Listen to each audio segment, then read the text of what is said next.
Hi every one, welcome to my channel. நாம் இப்போது விரால் fish எப்படி க்ளீன் பண்ணுறது தான் பார்க்க போகிறோம். எங்கள் வீட்டில் எல்லோரும் கேட்டாங்க, இதெல்லாம் ஒரு வீடியோவா அப்படின்னு. ஆனால் தெரியாதவங்க இருப்பாங்கள்ல, அவங்களுக்காக தான் இந்த வீடியோ, ஓகேவா?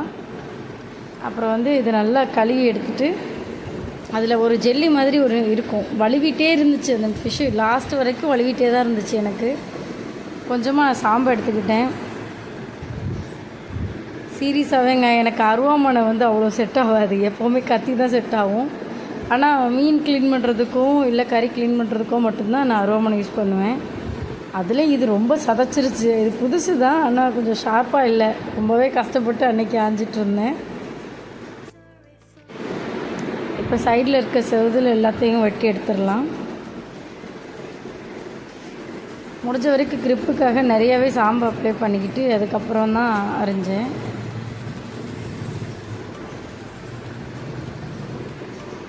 எப்படி வச்சாலும் வழுவிட்டே இருந்துச்சு. பார்க்கும்போதே தெரியும். ஃபுல்லாக போட்டு தேய்ச்சி எடுத்துட்டு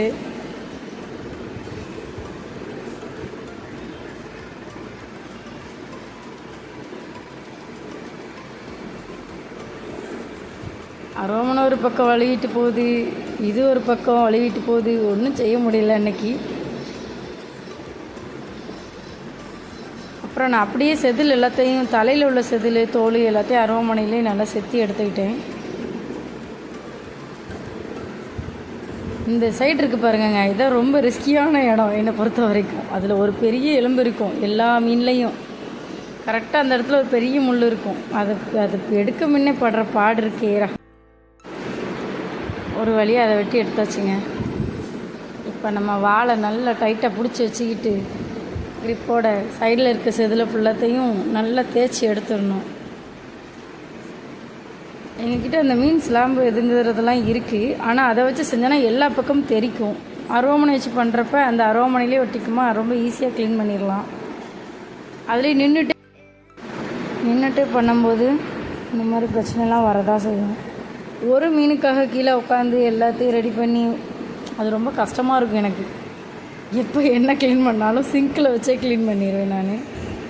அப்படியே பழகிருச்சு. அதுதான் இந்த வயிற்று பகுதி இருக்குல்ல, அதில் கொஞ்சம் ஜிக்ஸாக்காக இருக்கும் ஸ்லாம்பெல்லாம். அதனால் ஒரு சைடாக எடுக்காமல் ரெண்டு பக்கமும் வர மாதிரி எடுத்துகிட்டு ஃபுல்லாக க்ளீன் பண்ணி எடுத்துக்கிட்டேன். அப்புறம் எந்த ஃபிஷ் எடுத்தாலுமே நான் தலை வயிறெல்லாம் வெட்டுறதுக்கு முன்னாடியே நல்லா கல்லில் போட்டு உரசிடுவேன்.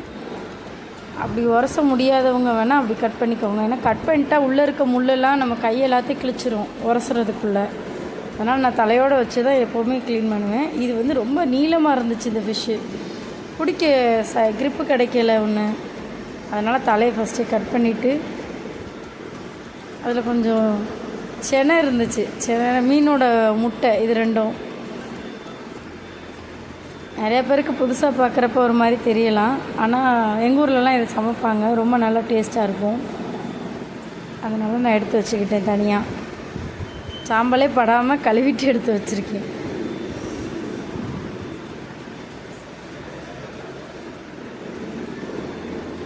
அப்புறம் எல்லா சிலாமே எடுத்துகிட்டு கடைசியாக வாழை கட் பண்ணிக்குவேன். அப்போ தான் அது நம்ம பிடிக்கிறதுக்கு தோதுவாக இருக்குன்றதுனால அது இவ்வளோ நேரம் வச்சுருந்தோம்.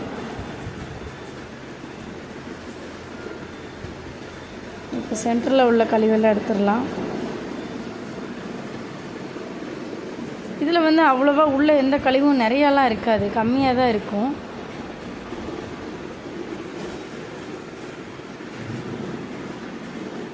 தலை நல்லா உரசி எடுத்து வச்சுட்டேன். இப்போது வெள்ளையாக இருக்குதுங்க.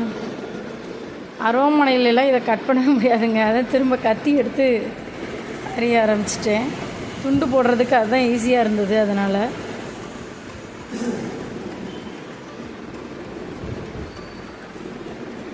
தட்டி தட்டி பார்த்தேன். எங்கள் வீட்டில் உள்ள இப்போ அத்தாலாம் இருந்தாங்கன்னா ரொம்ப ஈஸியாக இதெல்லாம் கட் பண்ணிடுவாங்க. நம்ம எனர்ஜிக்கு இது ரொம்ப ரொம்ப பெரிய லெவல் தான் சொல்லப்போனால்.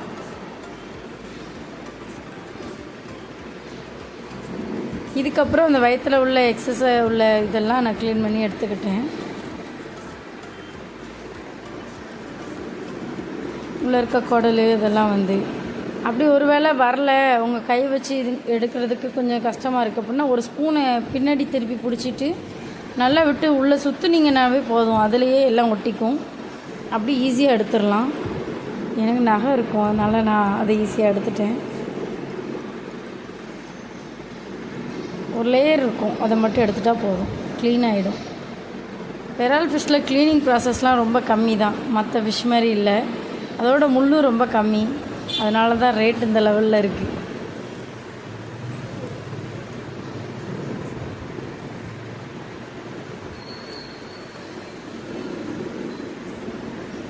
தெரியுதா? இந்த கத்தியை வச்சு நான் சுற்றுறேன் பாருங்கள். அந்த மாதிரி உள்ள வாலில் வந்து உள்ள வரைக்கும் இருக்கும். நமக்கு வாலுக்கு உள்ள வரைக்கும் கட் பண்ணி சைடில் கட் பண்ணி விட்டு எடுக்கலாம். அப்படி இல்லாட்டி இந்த மாதிரி கத்தியை உள்ளே விட்டு சுற்றினோன்னாவே முக்கால்வாசி கத்தியில் வந்துடும், நல்லாவே வந்துடும், ஃபுல்லாகவே க்ளீனாக வந்துடும். பார்த்தீங்களா எப்படி இருக்குன்னு?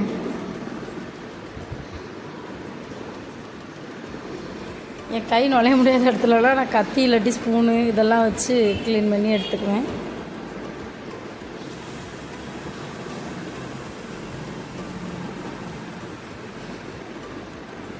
ஃபுல்லாக க்ளீன் பண்ணியாச்சு. இது வந்து வயிற்று பக்கத்தில் இருக்கிற இடம், அந்த இடத்துல தோலவே பிச்சு எடுத்துட்டேன்.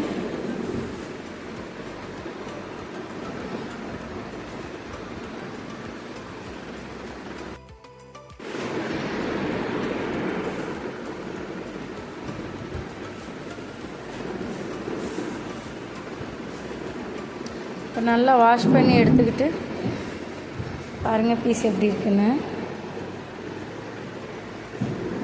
கிளியராக இருக்கும், கறி பீஸ் மாதிரியே தான் இருக்கும். Thank you friend.